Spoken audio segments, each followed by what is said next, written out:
观众朋友大家好，欢迎收看5月30日公视第一台下晡新闻，我是陈淑君。咱先来看今天有什么新闻重点。早起又搁发生2件病医急救。来看早起7点54分到9点11分哦，分别发生规模5.1到5.3的地震。气象署是表示讲，这是4月初3花莲大地震的地震尾。嘛强调讲，虽然会阁有规模5以上的地震尾，也毋过目前哦，地震尾的规模甲数量已经有较缓和咯。监视器翕到电视开始摇震动，1秒民众手机的地震警报大声响。经伫户外的小客车也因为汹汹来地震摇袂停。花莲30早起7点54分发生规模5.1的地震，早起9点11分搁再地震。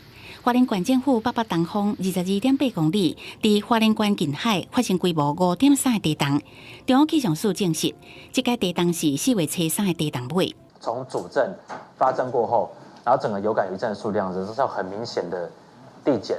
然后在4月22号这边有一波的高峰，慢慢也逐渐的递减，到目前呢是还没有特别频繁或者是异常的现象。民众照顺序报道，即天按个人的需求发放物资。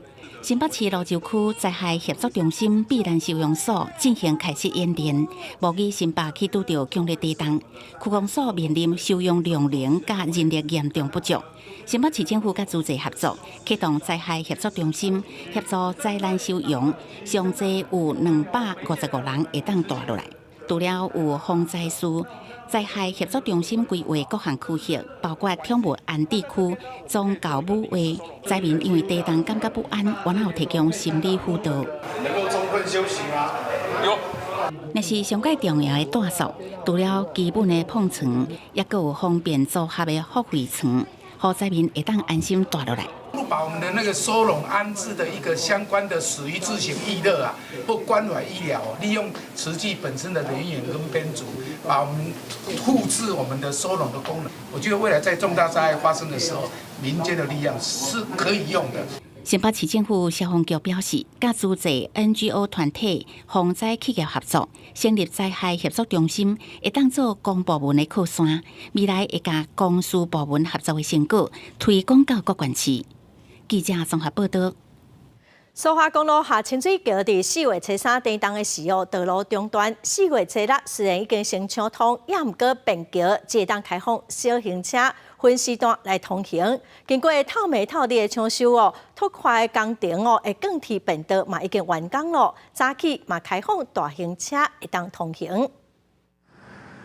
为着要赶伫透早6点苏花公路头一摆放行的时间，真侪大只车种到暗时啊，都小连续来总调观测站排队，因为大家人口较早来咧，嘛无想要了时间向南边搁西台湾一轮。能够直接从苏花走，时间会节省多少？2个小时、4个小时。这样，所以能够走苏花还是很开心的。但是因为地震还是频传，不会说比较担心吗？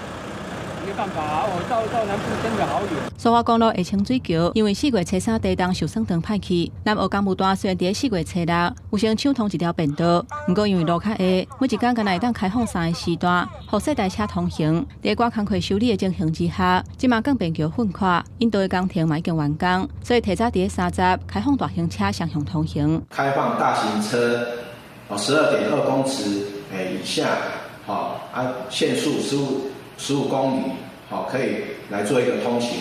每日管制3个时段，早上10点到10点20分，中午12点到1点，下午3点到3点20分，这3个时段来开放通行。傍晚5点到隔天早上8点以及假日，都是不管制的。公路局强调讲，伫台九顶线64.9公里至69.1公里的所在，也有65.5公里后人火车头的路段，因为持续有石头落落来，甲水泵线的情形都要先封起来，车民众该行进水泵坑。也若下清水桥规个工程，按算伫今年年底会完成。记者综合报道。来看高铁要延伸到宜兰哦，洪志讲进度有延前。交通部长李明安今仔嘛去宜兰视察，伊是强调讲，拢有依照规划在进行，一切顺利的话，明年6月应该会当通过宽屏。到代替宜兰高架路段下骹较早，这就是未来高铁宜兰站甲代替宜兰新站强国的所在。交通部长李明安认证了后，第一摆到宜兰考察交通建设。宜兰县长林祖标也当场请命，希望加速高铁延伸计划推动。铁道局预估，明年6月底若顺利通过环评，就会往下一阶段行。接下来环评如果核定，我们就会进入后续的公建计划的核定跟设计、发包等等的这个程序。针对前一天甲旅游业者座谈对两岸旅游开放进度，李炳干表示，会有正院决定对外水平6月开始大方向是适度开放，原则是对店付费。6月了后，业者已经招旅客延期中国。我们的方向就是适度的开放啊，那规划里面就原来已经有规划或是已经有成团的团，在6月1号，原则上是可以继续的出团。交通部表示，今年1到4月，国人去中国80个办进出，中国来台湾今年有12个办进出。明显无对定，希望豆豆开放了后，会慢慢恢复正常交流。记者综合报道。旅游业者希望讲6月当来解除中国禁团令。今仔日行政议会交通部的观光署长周永辉搁再强调讲，针对6月初1以后去中国的旅行团，大约是有2万外的旅客哦，会当照常出发。在疫情之前，我们到大陆去的这个旅客数是404万，好，那大陆来台湾是271万。那最近这个是不大平衡，所以我们希望能够健康有序的这个来推动。哦，那么目前这个旅行社这部分，如果已经有组团的，哦，那在6月1号以后，他们仍然可以出团。政府决定，113年6月1日以前规划的旅行团可以继续执行。未来我们会视执行的状况，适时进行滚动检讨。让相关政策符合全民及观光业的最大利益。观光署是表示讲，针对未来观光哦，会分低、中、长期来向国际观光客来台湾佚佗。也毋过，什么时阵要来解除中国禁团令，目前是无时间表。再来看外交部长林佳龙今仔去立法院质询，林佳龙是强调讲会来推动价值外交，对12个友邦的邦谊嘛真有信心。另外，针对解放军的军演，前美国国防官员鲍斯克是呼吁美国总统拜登爱明确来表态讲会保卫台湾。林佳龙嘛表示讲，美国、日本甲台湾会共同来面对两岸未来的角色。回到立法院这个熟悉的地方哦。心情是很特别。头一届以外交部长的身份，登来到立法院质询，林佳龙最好准备。前一天已经拜会外交国防委员会的各党立委，对于任内的展望，林佳龙强调会推动价值外交，有信心坚固12个友邦的邦谊，也建议赖总统适时出国访问，各讲有国家希望进一步深化跟台湾的关系。我们现在也确实有一些国家想跟我们建立更紧密的关系，有一些我们的邦交国的周边国家可能也觉得说，跟我们交往也有很正面的地方。不过，中共的威胁对调调，亲像持续打压咱国加入 WHO， 也是举行围台军演。前美国国防官员鲍斯克伊就写予媒体讲，呼吁总统拜登应该改变战略无明讲的政策，明确表态保卫台湾。对这件代志，林佳龙是讲，中国想要塑造台海新常态，外交部要结合理念瓦近的国家，共同做好因应，维持台海的和平甲稳定。理念相近的国家，大家不只是支持台湾，而且我们可以呢协调来一起来确保台海的和平跟稳定。对于立法院最近才拄通过国会职权相关修法，过程中争议不断，在野党提出林佳龙在担任立委期间完好类似的提案，所以趁机会来背回。是属于调阅权啊，不是调查权，它不是对人的调查权，或者是说因为无限去扩充，更何况我没有去提表示国会对这种字眼。林佳龙表示，未来伫行政甲立法的制接，家己会专业配合立法院的运作。不过，国会职权改变所产生的疑问，也当依照宪政程序表达无同意见。记者综合报道。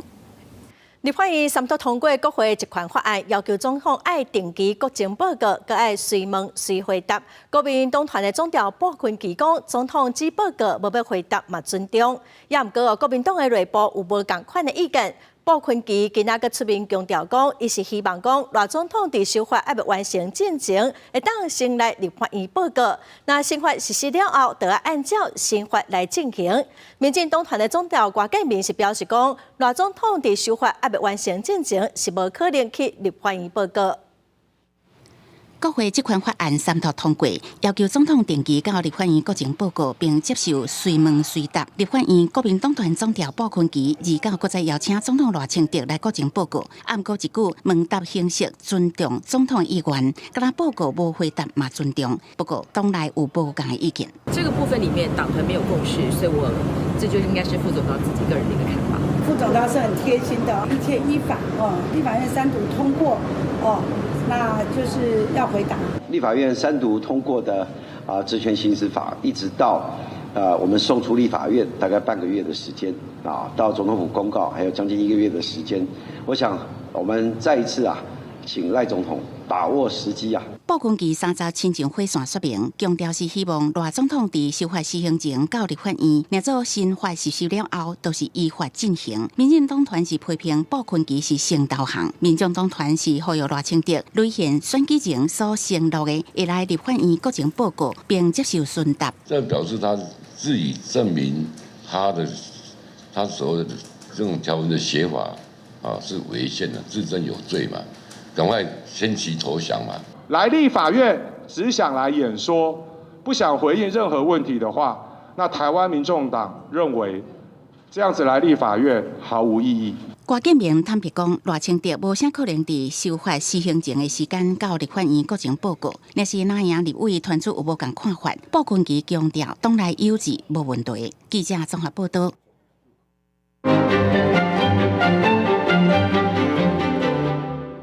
国民党的党团总调鲍坤基第2摆立法院三读通过国会一款法案了后，发表谈话时批评民进党迄当时是用刑法第100条甲伊抓入去关。咱今仔解破新闻，就来看这条早就已经伫1992年废除的内乱罪对台湾民主的重要性。咱请义诊来为咱说分明。市主报这刑法第100条，也就是内乱罪，伫1935年1月7日公布，7月含中华民国刑法专文拢总357条做伙实施。迄当阵立法的要注意是国民政府立法公布的，这是国民政府的国民政府委员会。伊时阵是伫咧宪法施行正正的混战时期，所以这立法委员毋是人民选出来的，主要是中国国民党组成的。咱来看这刑法100条的条文。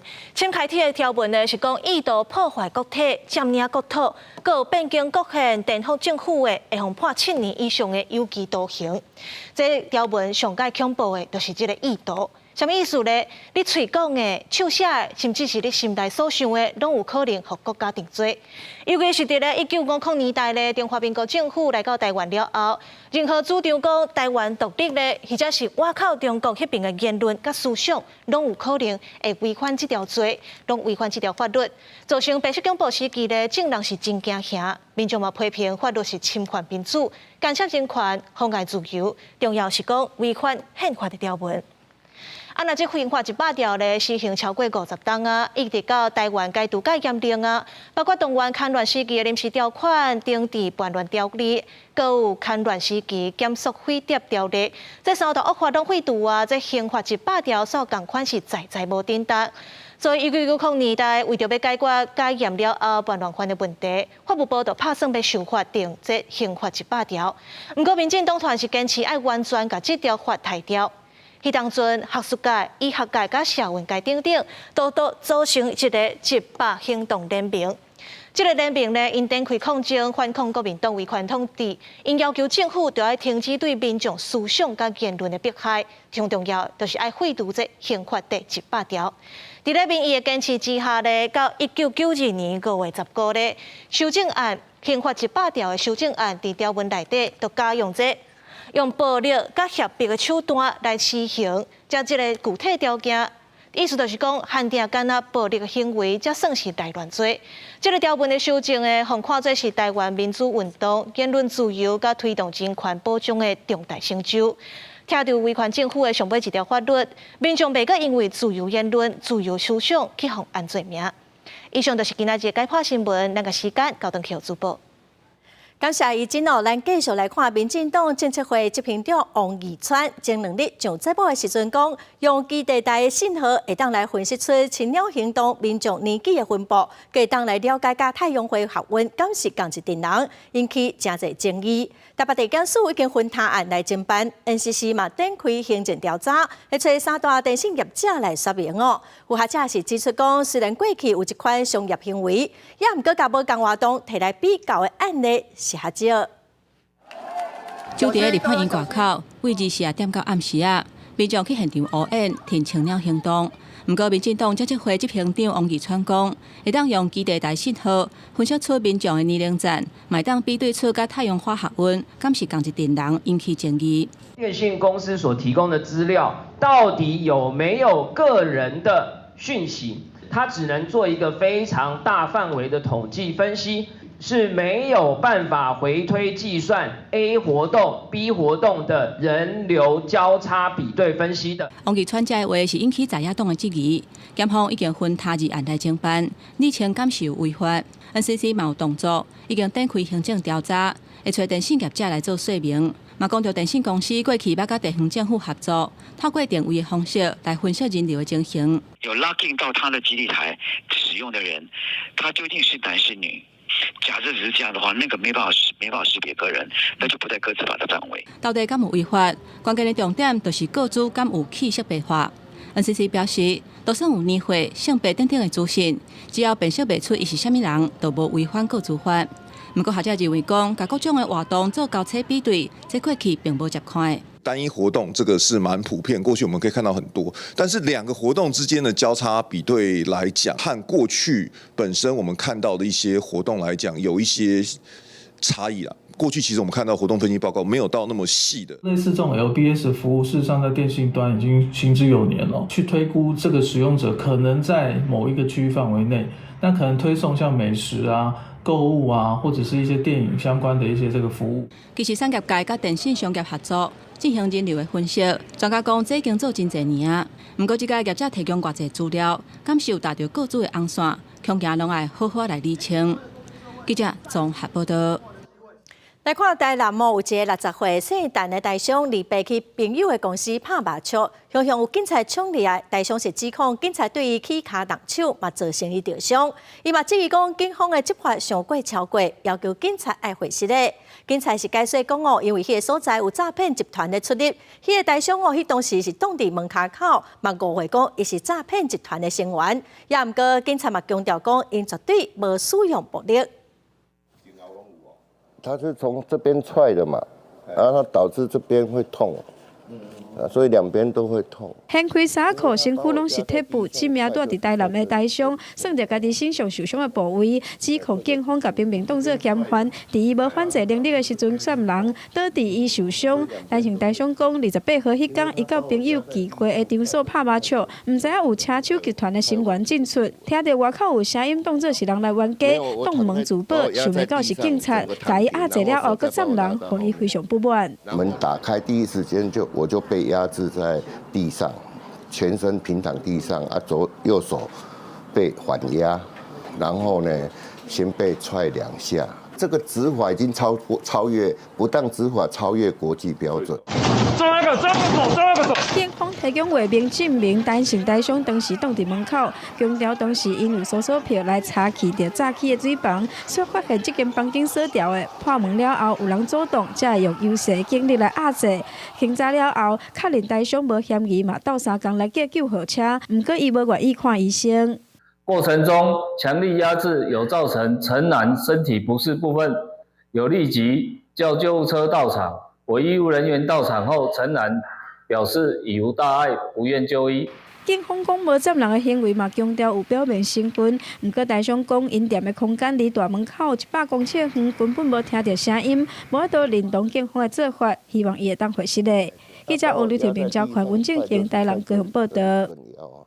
桃园的环保局甲警方做伙办案，昨伫大园一间铁厝掠着咱国内有史以来上大规模的笑气分装场，现场是查到有笑气16栋哦，市值超过8500万。伫大园区中山南路一个铁片厝内底，桃园市警队、大园分局甲市府环保局联手查到全国史上上大的非法笑气分装场。这都是商品啊。进入分装场调查，28岁姓郭的查甫人一人作业，伫现场查到一个35栋的 Isotech 灌烧货柜槽，158支笑气钢板加分装设备，其中存的笑气16栋，市价高达8500万。现场 Isotech 可以灌装17000支的钢瓶，市值高达8500万。一旦流入市面，后果不堪设想。姓郭查甫人承认设备拢是伊的，毋过无愿意说明是毋是有共款笑气来源，甲安怎去卖等等。环保局初步研判是非法输入进口，后续会继续扩大追查来源甲流向。环保局将依规定处最高新台币30万元，并没入笑气钢瓶、Isotech 及分装设备。针对这史上上大非法笑气的案件，环保局会依照毒性加关注化学物质管理法规定，裁处相关新台币30万，各物质相关的物件，也提醒滥用式笑气，应依照社会秩序维护法拘留3天以下，或者是罚代票1,000以下。记者综合报道。昨美国股市大落，嘛影响到台股，今仔早起嘛落超过200点哦。金管会主委潘金良伫立法院时表示讲，台股短期会受到消息面的影响，也毋过长期嘛是会回到基本面。另外，股票同一日买税优惠，今年底就到期咯。财政部长曾翠云今仔是指出讲，这款税优惠本来就无可能常态化。美国经济实力对压悬，加上投资人对联准会可能降息的时机甲规模有疑虑，礼拜三美国4大指数是全面上落，连带影响台股早盘跳空开价，规片是青的青，直接贯破10日平均线，甲21,500点的关卡，上价有甲21,414点，捌大落248点。早起金管会主委潘金良伫立法院表示，台股短期会受到消息方面的影响，不过长期会回归基本面。股票市场短期会受到消息面的影响，长期还是会回到基本面。我们看国发会的这个景气对策讯号，我们4月呢是在2022年3月以后第一次转为黄红灯，也是显现我们的经济景气是审慎乐观。潘金良表示，加做资本市场的主管机关，关注的是市场的制度。国际上的因素对台股会有影响，提醒投资人要是要注意风险。事实上，为着活化股市的交易量，政府从103年开放投资人现股当冲，也就是符合条件的投资人，会当伫当日先买再卖，或者是先卖再卖，进出同一档同款数量的股票。而且伫106年4月28实施股市当冲的证交税减半扣税措施，为原本卖出的时阵按3/1000扣证交税，调降做1/1.5%，试行1年。实施了后，确实会当活化股市。政府2届延长当冲降税实施的时间，会伫今年年底到期。敢美国延长嘛，引起各界关注。现在我们财政部的态度是什么？还是认为常态化不可行？还是说你们要有所让步？租税的一个优惠，它必须要有一个实现，而不可能是成为一个常态化。这是纳税者权利保护法的一些规定。因那金管会建议当冲降税，搁再延5年。曾翠云表示，因为社会各界有无同款的意见，有反对、有质疑，嘛有赞成的。财政部已经向金管会要求提供更加详细评估资料，来理清外界质疑。记者综合报道。立法院早起审查老人福利法的修正草案，那被立委是主张讲，要补助老人健保费，表示会当来排除综合所得税前2成的民众。也毋过卫生福利部是认为讲，咱台湾特别进入超高龄的社会，除了要考虑负担，嘛要兼顾世代的公平，所以建议讲维持原本的条文。为着让老人医疗甲生活有保障，那被立委提案修正《老人福利法》第22条，主张由中央补助老人健保费，佮以综合所得税率20%做排付条件。因为目前敢若6都甲基隆市有补助老人健保费，大部分县市因为债务困难无法度负担，同款是老大人煞无共债务，无符合宪法平等原则。这样不一致的标准，使得老人们在不同的城市间享受到了不同的福利，而这样的差别待遇也严重了违背了宪法所保障的平等的原则。另外，由立委提案修正《老人福利法》第25条，认为老人坐国内大众运输工具，也甲进入康乐场所、文教设施等，需要人陪伴，应该甲老大人同款，有半价优待，并限制敢若一个人。让陪伴老年人的陪伴者，在搭乘大众运输工具或出入文教设施、康乐场所时，也可以享有相关的这个优待。涉及跨部会、各地方政府财政支出、补贴机制与民间业者营运事宜，考量世代正义原则，尚需通盘审慎研议。本案建议维持现行条文。卫福部是讲，目前低收入户的成员是健保第5类被保险人，保费由中央专业负担。另外，也专业补助中低收入70岁以上的老人保费。台湾2026年特别进入超高龄社会，青壮年人口负担愈来愈重，除了量龄的负担，嘛要考虑到世代公平，建议维持原条文。记者综合报道。教育部准备要启动后一波课纲的修正。教育部长陈英耀当时表示讲法令是无规定讲课纲就爱10档修一遍所以中小学课纲只会淡薄调整。林焕仪早起嘛办课纲的公听会，有老师佮学者是建议讲，自然科必修的时数应该爱对12学分调悬到16学分，学习日程档案嘛应该爱重新来检讨。真侪届批评108课纲无体，北一女中的国文老师侯桂枝出席立法院的公听会，继续来批评。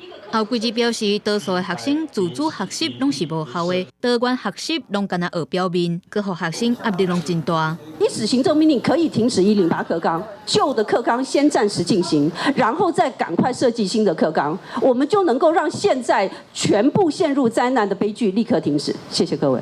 侯桂枝甲家己大学的教授吴坤才主张108课纲应该直接停止，互在场有同款立场的民众拢甲因拍扑啊。不过其他的团体甲师生是无这款的主张。我们应该直接改用跨域活用一词，清楚，每个人的概念都一样，不会搞混。自然科学的必修课程的时数，能够从现在的108课纲的12节，就12个学分。能够调整到16节。出席的教育团体代表，一位高中老师是建议讲，课纲强调的素养应该改做跨域活用。高中自然科的必修爱对12学分调悬到16学分。另外，学习日程档案是要创啥？伫学生入学的时阵，就应该爱对学生甲家长来讲清楚。因为教育部长陈英耀伫29头一天去部务汇报的时阵，就讲明118课纲无存在，后一波中小学的课纲才会调整。我们法令也没有明文强调，我们一定要每10年去改课纲一次，所以就118课纲这个事实上是不存在的。陈英耀表示，后一波课纲才会小可调整，会愈注重加强人才教育品质。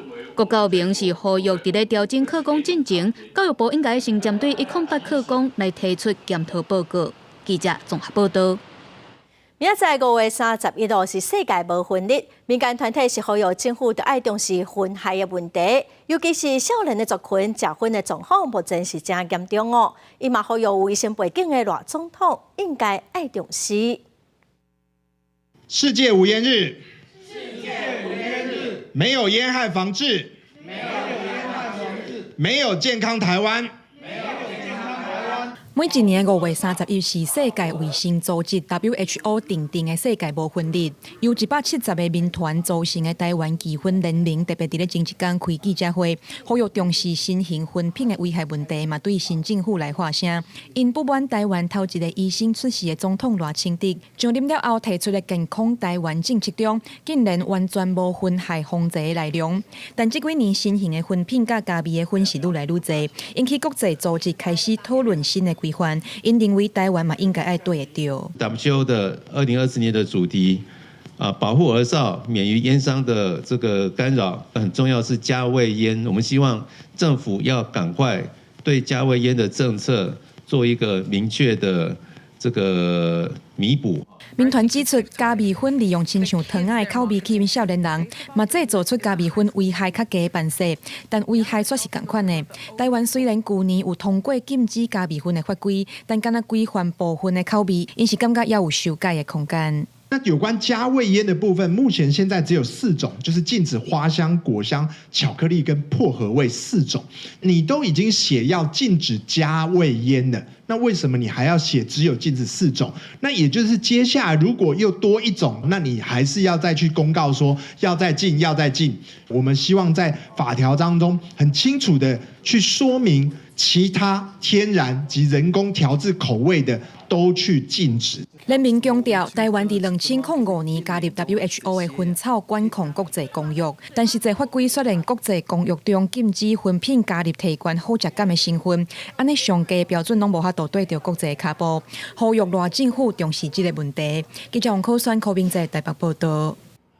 再来看环境部伫4月底，伊个退回的3项相关的处罚，其中当污染的钢铁业，若是家己提出减量的计划，达成目标了后，会使享受退回2折的优惠。环保团体是认为，这违反严重污染者付费的道理。今仔到行政院外口去抗议，呼吁赖清德政府爱重视这乱象。碳费上路不能拖，碳费上路不能拖。500起征不算多。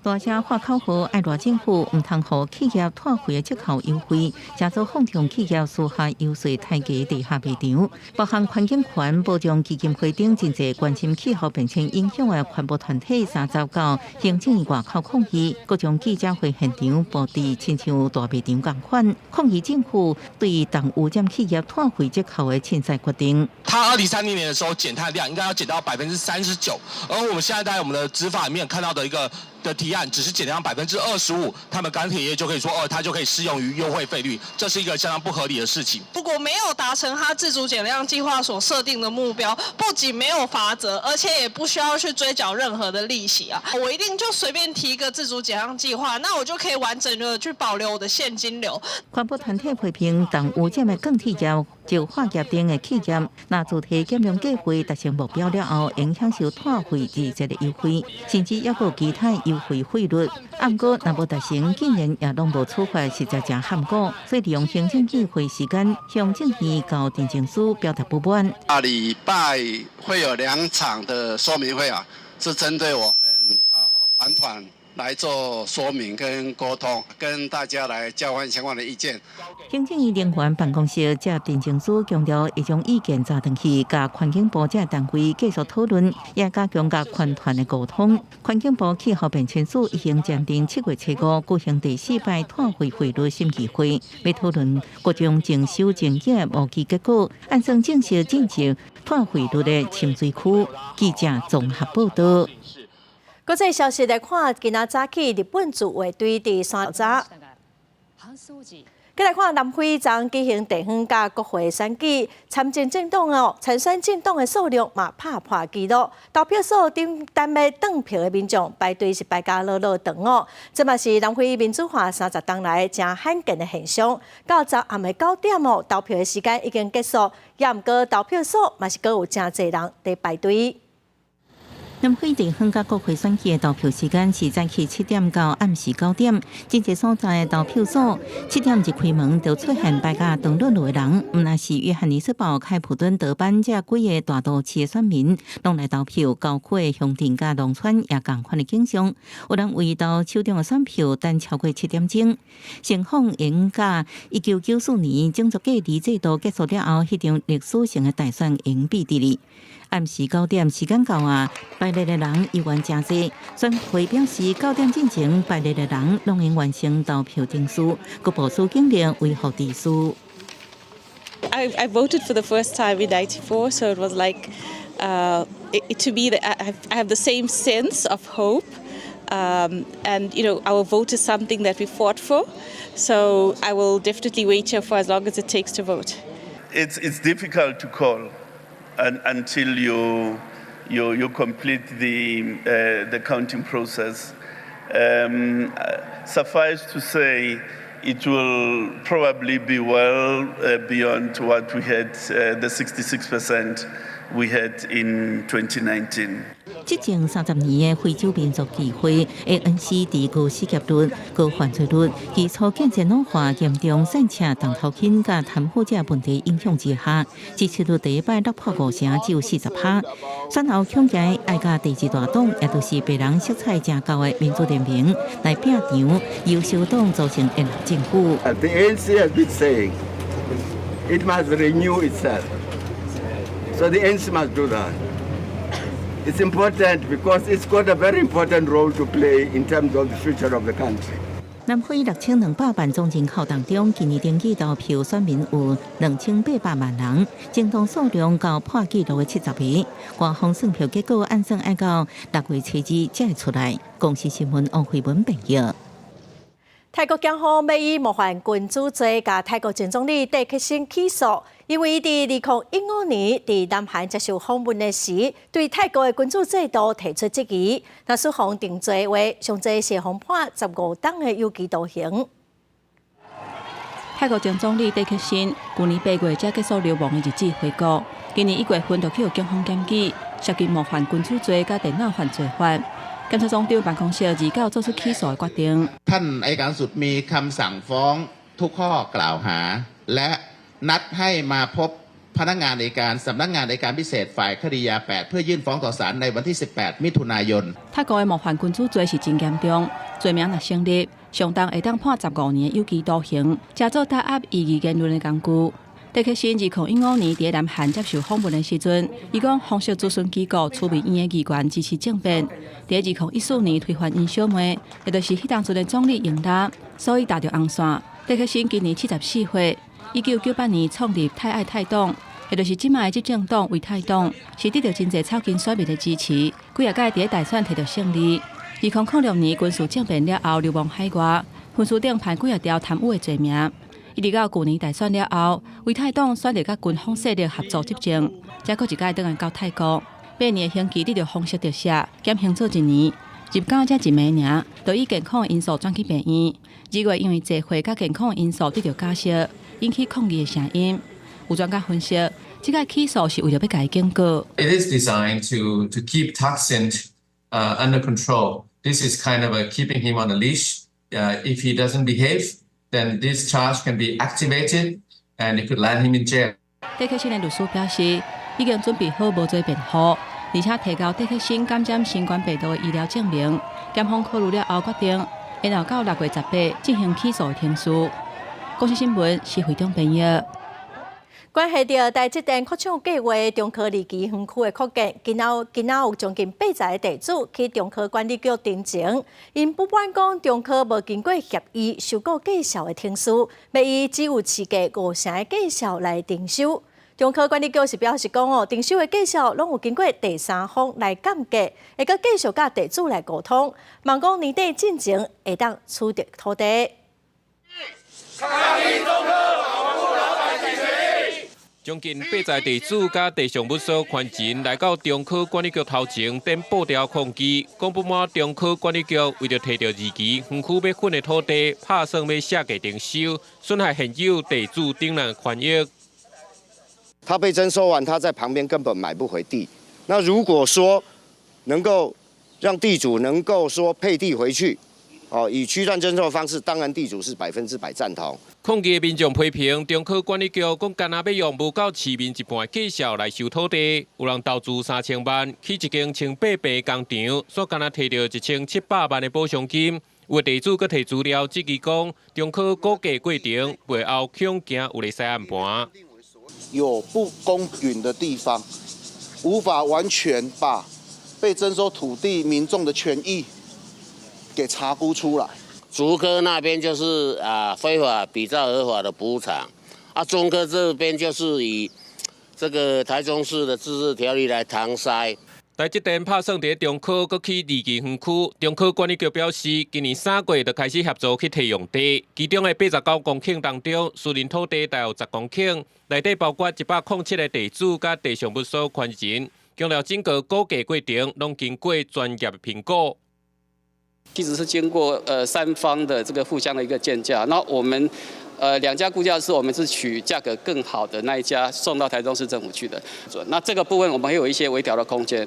中科管理局表示，因为各县市的法规补偿的计数拢有无同，会拍拼来朝争取共识，希望年底就会使摕到土地。不过地主认为，也是要大家公开，甲计数先讲好好势，拍算各做自救会来争取权益。记者综合报道。有能源厂商规划讲，要伫高雄的码头山设55公顷的太阳能光电，业者今仔开说明会，有100外民众甲环保团体伫外口伫抗议。因讲只有活动长前，地质正敏感木无适合开发，现场嘛发生冲突。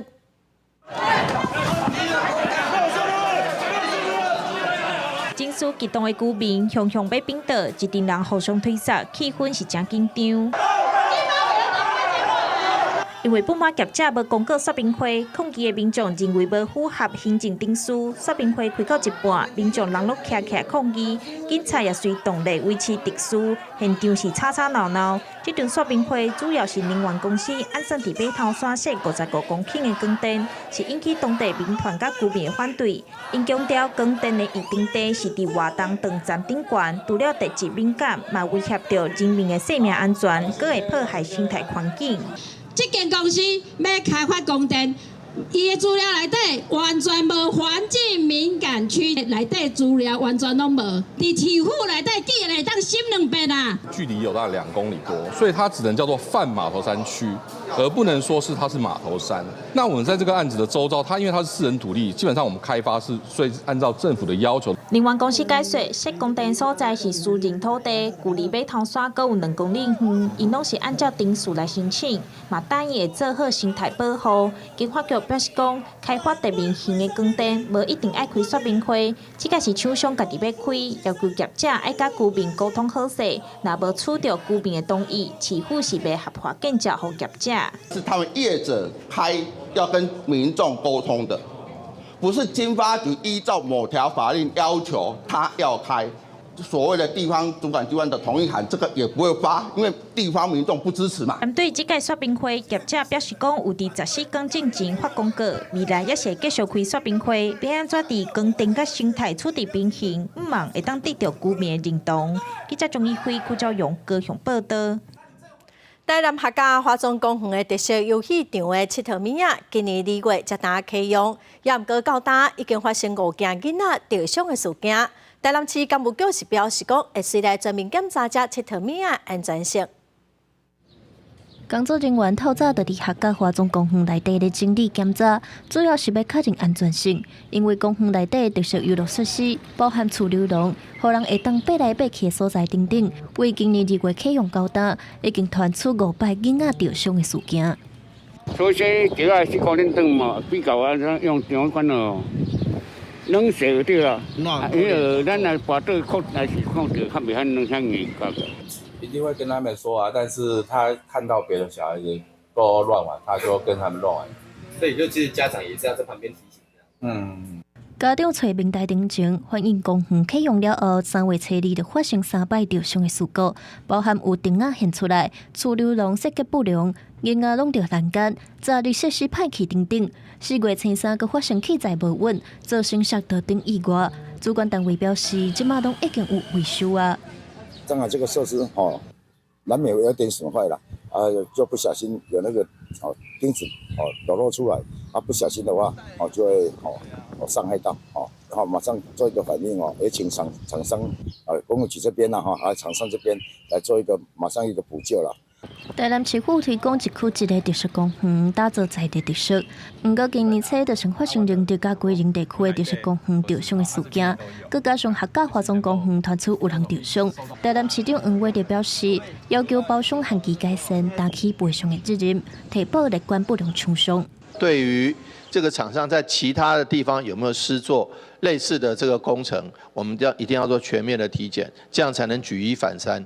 第二个，对于这个厂商现在小朋友已经有受伤的责任该谁负？我们要求厂商要跟这个受伤的家长要做一个说明。针对这些公园游乐设施的部分，干部局表示会专区公园加强全面性检查，要求厂商确认安全。未来咧选厂商的时阵，嘛会特别注意，希望会当互囡仔一个安全的佚佗环境。记者文正雄台南报道。马热人路台东农改场是向农民来推广讲，伫适合树顶头喷碳酸钙水来帮助果子树还袂去互日头晒着伤。也毋过有部分农民是讲要喷药佮需要卡手，成本嘛诚悬。台东县的适佳果树伫结果期前后，农民会修剪树蛙。不过热天高温出大日，树蛙会拍伤闭起，出现日烧现象，果树较会破病。台东区农改场去年就推广替果树防止拍伤，用碳酸钙粉、树脂甲水，以8:1:20的比例调做鼻水，佮用喷药车喷伫树蛙顶悬，会当有效降低树蛙表面的温度5度至12度，保护果树，买当节省农民的开销。含白胶啦，大概会是800到1000出头这个价格，就是1分地，所以其实是很方便，而且又不会造成农民太大的负担。即马台东县有部分农民使用，毋过有农民认为，这种的做法虽然有效，毋过修剪树蛙的工作已经做袂煞，佮爱喷碳酸钙，人力的成本会增加。去年喷也有喷，它喷没有那么多，今年就整个给它喷。即使有人专门代喷，那它的收费就是1棵树70块，那像1分地就很可观。台东区农改场讲，其实喷一届碳酸钙粉会当维持4个月，树叶若发出来就毋免喷啊。各种会落叶仔的果树拢会当使用，果树的树蛙若健康，会当减少农药的使用，佫会当维持产量，对水果的品质完全无影响，所以会佫推广予农民采用。记者综合报道。台湾四季拢有无共款的水果，农粮署甲农村发展基金会最近就推出6本小解水果的故事册，嘛按算要用表演，还是讲 DIY 动手做去学校来推广食农教育。台湾是水果王国，咱水果串冰、水果饮料，逐项拢有。这外国人嘛拢真爱食咱的雪茄、山野等等。为着要互囡仔了解台湾的水果含农业知识，农粮署甲农村发展基金会共同规划6本介绍无共水果的绘本，即马要个透过无共活动，入去到校园推广食农教育。透过绘本的一个导读，那另外也能够透过相关话剧的一个演出。那甚至是用DIY 的一个体验，那用这个3个方式能够认识到我们台湾的一个水果，进而支持我们本土生产的一个水果。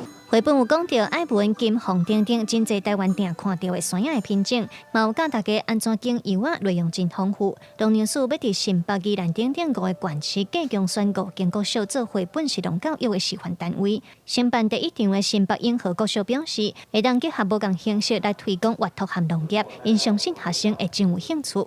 绘本呢是最容易入门的一个阅读的形式。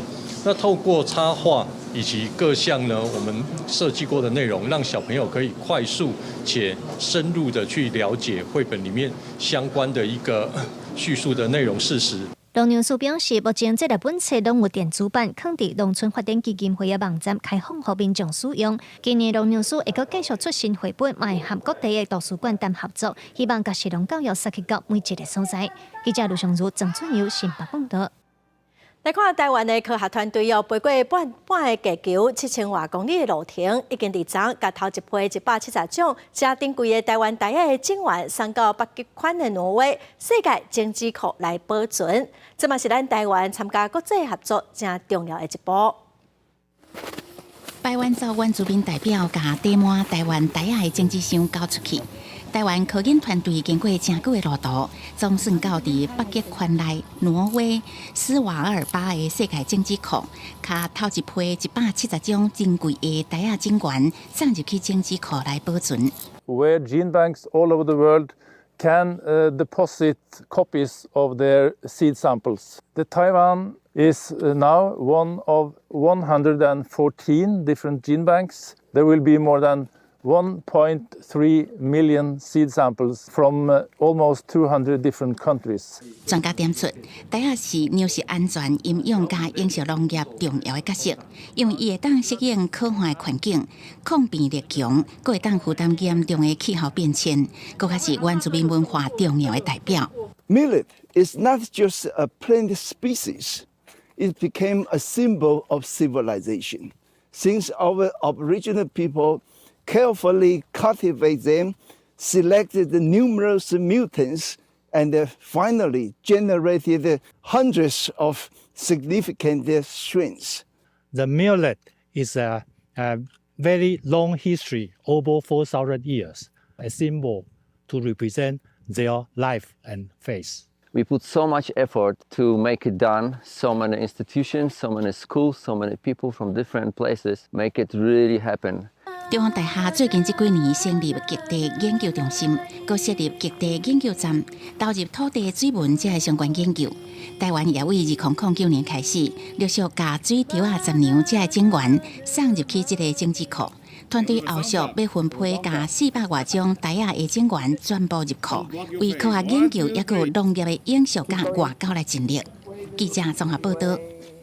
台湾的动画导演区立委的新片《八戒》，去年是摕到金马奖最佳动画片哦。最近这出动画要伫电影院放送咯，无来推出台语版甲台文直播，咱做伙来看卖。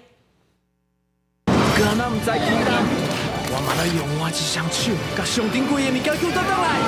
《西游记》内面的角色八戒讲到台语，而且以科幻的新世界做背景，这是台湾动画导演区立伟上新的作品《八戒》，去年才摕到金马奖。这个故事虽然是《西游记》，不过是以八戒为主角。上特别的是电影唔那是台语配音，佮用台文字幕。导演讲，因为台语配音的制作过程中，看到台文的配音，佮互伊真感动，有新的灵感。我决定要配这台语的时阵呢，我第一届看着讲，咱这个华文的剧本去翻译变成台文的时阵，我感觉真正是互我一个新的感动也好啊，新的这想法也好啊。有这个体会之后，我就感觉说，咱会当把这台文作为我们的字幕。导演讲，其实伊家己是台南囡仔，台语是伊的母语。不过因为细汉的时阵经历国语政策，加上家己当年伫咧国外读册甲做工课，即马台语是讲家哩哩啦。即个透过台语版本的电影制作，互伊中心熟悉台语，所以嘛希望透过这出电影来推广台语主流化。听是拢听有，讲呢是拢互人笑。我嘛想要甲迄个咱台语主流化即个运动，借这摆的机会甲宣传出去。台语配音的动画片这几年愈来愈多，不过会当伫咧电影院来看到台语义务的台湾动画，八戒会当讲是头一出。导演表示，台语版本看起来有无共款的感受，望民众行入电影院看台语开口的《西游记》，听八戒讲台语。记者王考选柯宾在台北报道。明仔方面，接近哦，西部地区平湖、金门、马祖会落淡薄仔雨，也是讲落雷公雨。过到了后，东部地区哦，会嘛会有雷公雨。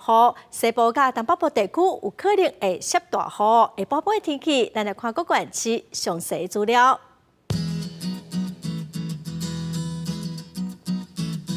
北部地区上低28度，上悬33度。中部地区上低29度，上悬33度；南部地区上低30度，上悬34度；东部地区上低28度，上悬31度；关岛地区上低23度，上悬29度。咱再来看未来3天的天气。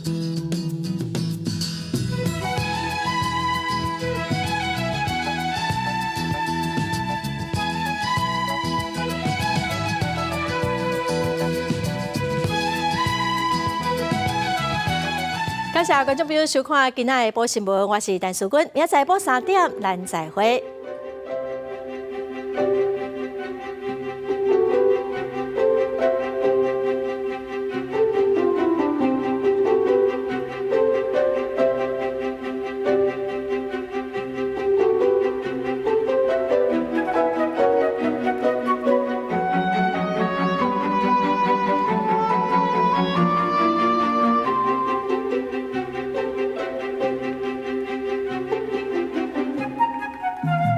拜。